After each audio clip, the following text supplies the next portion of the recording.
अभिनंदन, आभार और बहुत बहुत स्वागत है दोस्तों रियल न्यूज नाम के इस यूट्यूब चैनल पर। और मैं हूं आप सबका अपना रुपेन आर शाह। अमेरिका चल रहा है अंग्रेजों वाली चाल और भारत को उससे सावधान रहना चाहिए। क्या है यह पूरा घटनाक्रम और किस प्रकार की गतिविधियां चल रही है? अंतर्राष्ट्रीय राजनीति, जो राष्ट्रीय राजनीति होती है, लोकल राजनीति होती है, उससे कितनी अलग होती है? अमेरिका के लिए एक बहुत ज्यादा परसेंटेज में लोग मानते हैं कि इनके ऊपर आप पूरा भरोसा नहीं कर सकते। ये लोगों का एक परसेप्शन है कि वो अपना स्वार्थ सीधा साधने के लिए किसी भी देश को कभी भी धोखा दे सकता है। जिस प्रकार से अफगानिस्तान को तालिबान के हाथों में सौंप के वो वहां से इतने सालों के बाद निकल गया और उसके बाद उसकी जो जगत जमादार की इमेज थी उसे एक जबरदस्त धक्का पहुंचा। क्यों हम कह रहे हैं जगत जमादार? अगर हम भारत की बात करें, किसी भी देश की बात करें, भारत के उदाहरण स्वरूप ले लेते हैं, तो जितने भी राज्य हैं वहां पे राज्यपाल होंगे, वहां पे चुनाव करवाया जाएगा, वहां के म्युनिसिपल कॉर्पोरेशन होंगे, वहां के चीफ मिनिस्टर होंगे।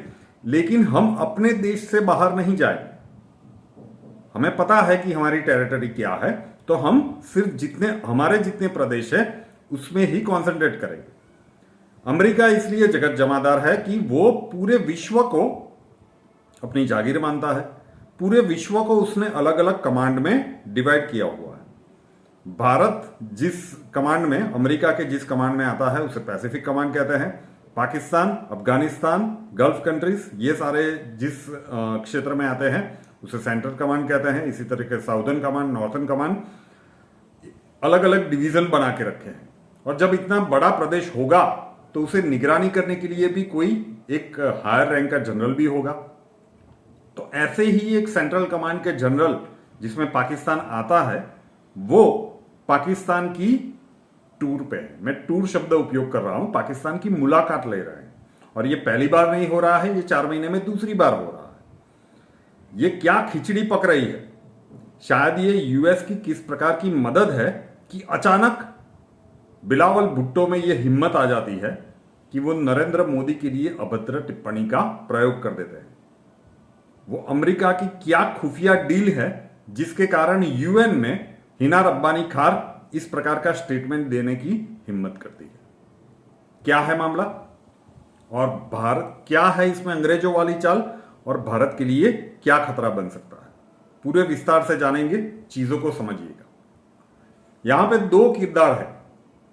एक है अल जवाहिरी, लादेन के जाने के बाद अल कायदा का सबसे बड़ा नेता, और दूसरा कैरेक्टर है चाइना। एक से निपटना था, दूसरे को कंट्रोल में रखना था। इस सोच के साथ अमेरिका पहुंचा पाकिस्तान। लेकिन सीधा तो पाकिस्तान जा नहीं सकता था।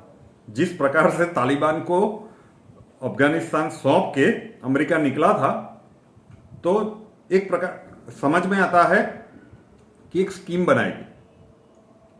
पूरी तरह से दिवालिया होने की कगार पे था, ग्रे लिस्ट में था। तो पाकिस्तान को पहले ग्रे लिस्ट से बाहर निकाला गया। फिर अभी कुछ दिन पहले खबर आई थी कि पाकिस्तान को F-16 के पार्ट्स दिए गए, मतलब उसे अपडेट करने के लिए, उसे मेंटेन करने के लिए अमेरिका मदद करेगा। तो क्यों अमेरिका अचानक पाकिस्तान के ऊपर इतना मेहरबान हो गया है? क्यों उसके बनाए हुए सेंट्रल कमांड के चीफ अभी वहां पे है? तो यह कहा जा रहा है अमेरिका की ओर से कि पाकिस्तान को खतरा है टीटीपी की ओर से, तो उसे बैकअप करने के लिए, वो हमारा पार्टनर तो है, तो उसे हम सहायता करने के लिए वहां पे पहुंचे हैं। टीटीपी मतलब तहरीके तालिबान पाकिस्तान। अभी कुछ दिन पहले जयशंकर साहब ने जो यूनो में वक्तव्य दिया था कि सांप पालोगे अपने बैकयार्ड में तो वो आपको ही डसेगा, तो यही हो रहा है। टीटीपी, आप पिछले कुछ दिनों के न्यूज उठा के देख लीजिए कि तहरीके तालिबान पाकिस्तान अब खुल के हमले कर रहा है पाकिस्तान के ऊपर, पाकिस्तान की सेना को हताहत कर रहा है। तो ये इसे सपोर्ट देने के लिए पहुंचे। तो तब तक तो समझ में आता है कि भाई अच्छा ठीक है, भाई गए तो इससे हमें क्या खतरा है, अमेरिका है, कुछ भी एवं ही तो करेगा नहीं। अल जवाहिरी को मारने के लिए पाकिस्तान की मदद ली गई, सीक्रेट डील हुई और जैसा ही ये हुआ तो तालिबान तो नाराज होना था, तो उसने टीटीपी को खुला छोड़ दिया कि अब जाके पाकिस्तान का जो हाल करना है करो, आपको पूरी छूट है। तो ये स्थितियां वहां पे बिगड़ गई, आर्थिक दिवालियापन की कगार पर है पाकिस्तान।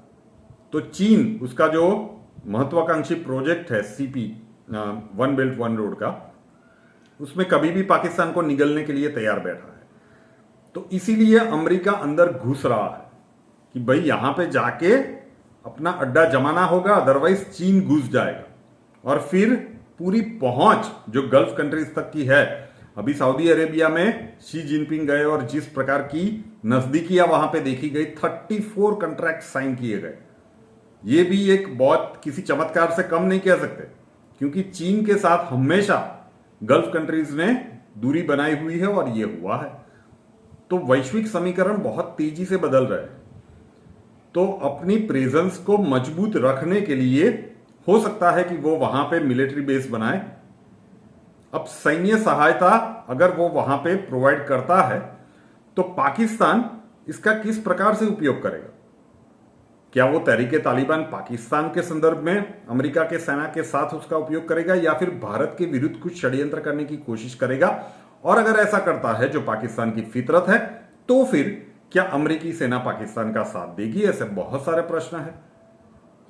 तो जब ये सारे सवाल पूछे गए तो वहां के जो प्रवक्ता है अमेरिकी सरकार के, तो उन्होंने स्पेशली कहा कि देखिए भाई, हम तो टीटीपी के, पाकिस्तान हमारा पार्टनर है, इंडिया हमारा ग्लोबल स्ट्रेटेजिक पार्टनर है, इंडिया के साथ हमारी रिलेशनशिप काफी अच्छी है, लेकिन यहां पे पाकिस्तान मुसीबत में है तो हम पाकिस्तान के साथ खड़े हैं, हर मुमकिन सहायता देने की कोशिश करेंगे, सैन्य सहायता हो या फिर और किसी प्रकार की सहायता। और वहां पे अगर जरूरत पड़ी, ये कहा नहीं है, लेकिन अगर मेन मोटिव यही है कि वहां पे अपना पैर मजबूत करना है, जमीन तैयार करनी है सैन्य बेस बनाने के लिए, ताकि चाइना घुसने से पहले 100 बार से उसमें बलि का बकरा बनाया गया अल जवाहिरी को। पाकिस्तान को जो लालच दी गई, पाकिस्तान फंस गया। अब उसने दुश्मनी मोड़ ली है तालिबान से, भारत के साथ तो पहले से दुश्मनी है, और अब जब अमेरिका घुसेगा मतलब चीन के साथ उसकी दुश्मनी की शुरुआत होगी। तो फिर पाकिस्तान का क्या होगा? अब वो उनका जो होगा वो होगा, लेकिन अमेरिका अगर घुसा वहां पे तो फिर भारत के लिए कितना बड़ा थ्रेट हो सकता है। वो चाइना को काउंटर करने के लिए जो अभी दिखाई दे रहा है आज की तारीख में, ऐसा ही है तो भारत के लिए अच्छा है, लेकिन अमेरिका है किसी चीज को मनवाने के लिए, अगर मान लीजिए अभी रशिया और यूक्रेन के संदर्भ में जिस प्रकार से हम उसकी बातों में नहीं आ रहा है, उसने कह रहा कि तेल खरीदना बंद कर दीजिए, हम खुल के कह रहे हैं कि भाई हमारे देश के लिए जो अच्छा होगा हम वही कर रहे हैं, हम तो वही करेंगे, किसी को हमें सलाह देने की आवश्यकता नहीं है। जब इस प्रकार की परिस्थितियां बनेगी तो फिर क्या अमेरिका किसी प्रकार की क्या कहते हैं, पर्दे के पीछे रह के किसी प्रकार की गद्दारी तो नहीं करेगा? अमेरिका का इतिहास है कि वो पहले ये कई बार कर चुका है, कई जगह पे कर चुका है। तो भारत को सावध रहने की आवश्यकता डेफिनेटली है। ये पूरी जो चाल है जो अभी अमेरिका चल रहा है, ये कहीं ना कहीं सालों पहले अंग्रेजों का जब शासन था, पूरी दुनिया में उनका राज था, ये अंग्रेजों वाली नीति है, और वही चाल अमेरिका अभी चल रहा है। अभी फिलहाल के लिए तो आगे चल के ये दिख रहा है कि इस प्रकार से अपना वहां पे बेस मजबूत करने की कोशिश करेगा, लेकिन भारत को भी अब संभलना पड़ेगा, सावध होना पड़ेगा कि अमेरिका के ऊपर कितना भरोसा किया जा सकता है और किस प्रकार के काउंटर स्टेप्स लिए जाए होंगे। अब भारत का रिएक्शन आना बाकी है, लेकिन यह आज की ही खबर थी। जानना जरूरी था कि अंतर्राष्ट्रीय राजनीति में जब अलग अलग देश सम्मिलित होते हैं उसका दूसरे देशों के ऊपर क्या प्रभाव पड़ता है। आशा रखता हूं कि वीडियोस आपको पसंद आ रहे होंगे। वीडियोस पसंद आते हैं तो वीडियो को लाइक कर दीजिए और कम से कम 5 लोगों को शेयर कीजिए। अभी हम नए हैं इस यूट्यूब चैनल पे, तो हमारा मोटिवेशन बढ़ेगा और यूट्यूब के एल्गोरिदम में हमारी स्ट्रेंथ बढ़ेगी। रियल न्यूज नाम के इस यूट्यूब चैनल को अभी तक सब्सक्राइब नहीं किया है तो कर लीजिए, साथ वाला बेल आइकन दबा दीजिए और उसके बाद 3 ऑप्शंस आएंगे, ऑल के ऊपर क्लिक कर दीजिए ताकि हर नए वीडियो की नोटिफिकेशन आपको सबसे पहले मिलती रहे। नए वीडियो के साथ फिर मिलेंगे। जय हिंद।